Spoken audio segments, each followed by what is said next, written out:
Hey everybody, my name is Matt Demers. I'm here from the Score Esports. We are here on the eve of the final day. We have all but two different series to watch tomorrow before the Summit 3 is over. We have Vici versus Evil Geniuses, and we also have Secret against the winner of that in a best of 5 for the grand finals, all the marbles, everything like that. How are you doing, Purge? It's been a day since we last talked. Have you got a chance to enjoy any of the matches, I guess? Yeah, I watched a couple of them. I didn't watch everything, but some of the games were really good, especially the EG matches turned out to be really good. And the last set of the day was really great as well. The Secret versus Vici Gaming was surprising. I have a feeling that any game that actually goes is close. It's like the standards of such a good a good and exciting game have been lowered a little bit because it's just is it close after the first 10 minutes? And does it go to 3 games? Yeah, I'm interested to see how people feel about the patch 3 months away, because all the games have been very short, so maybe not super short, but they've been short and concise. It does feel kind of like a version of TI4 Grand Finals, but I've been enjoying the games. The problem with the TI4 Grand Finals is a lot of those were like 12-minute high ground pushes, I felt. That was the last match. It was literally 12 minutes. And these are more like 20-minute or like 15-minute tier 2s potential high ground. So it's like a little delayed, I feel. Yeah. Maybe the picks are a little different. It's not as the same. And I feel like our understanding is really high too compared to what it was last year. So people are doing cool things and smart things.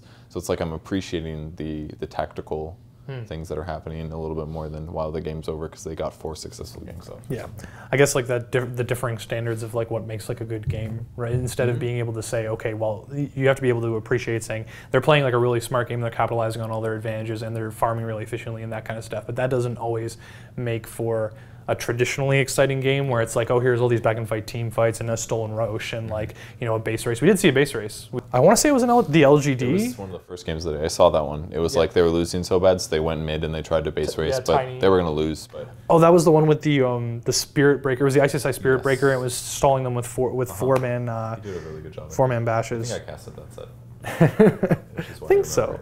Actually, kind of going back towards that, Vici versus EG.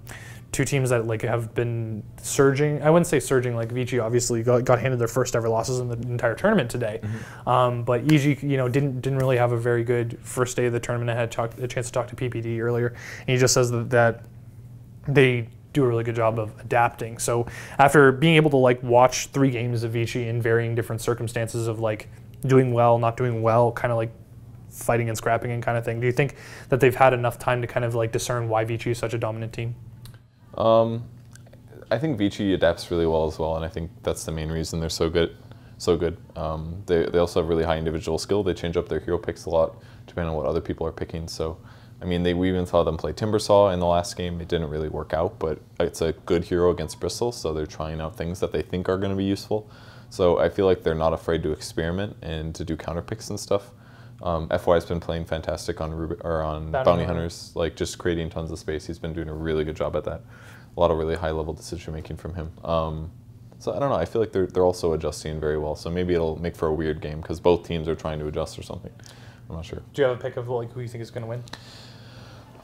For the lower bracket set, I feel like Vici is definitely the better team, but I could see EG winning it definitely in a best of 3. I wouldn't be too surprised to see a 2-1 in either direction. Yeah, and then if that kind of holds true, we will eventually see, I guess theoretically, a Vici Secret rematch for the best of 5 all the marbles kind of thing. No, Secret 2-0'd them, right? No, Secret 2 won them. Oh, did they? Yeah. Okay.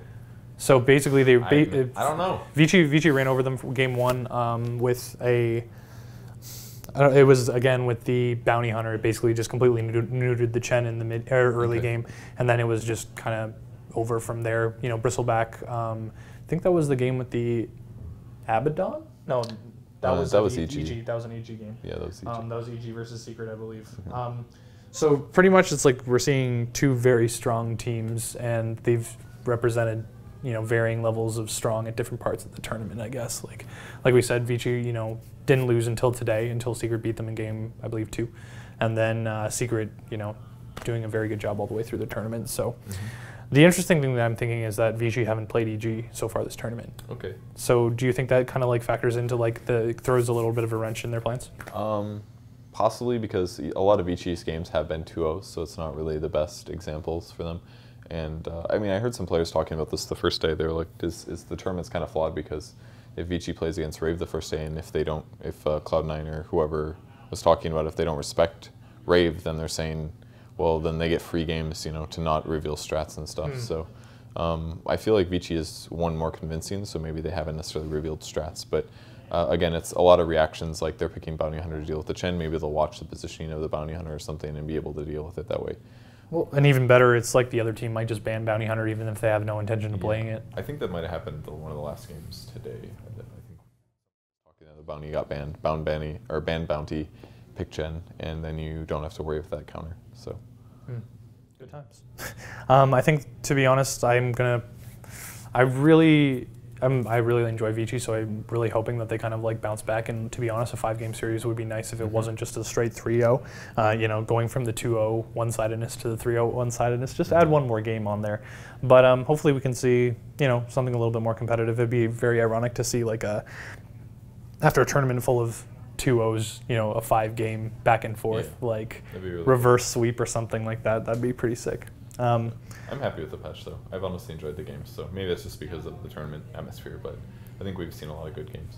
Cool. So. Yeah, it might just be one of those things, like we said, just kind of adjusting like what we enjoy about the games rather than having this one definition and then like having it just shift.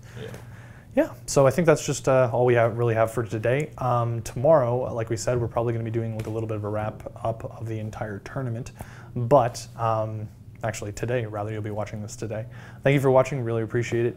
If you are looking for any deep stats, deep analysis, and more interviews like this one, you can check out the score at esports.com. We have an app that's both on iOS and Android. Hope you guys enjoy the rest of the tournament, and whichever team that you pick to win it, I hope it does well for you there. Have a good night, guys.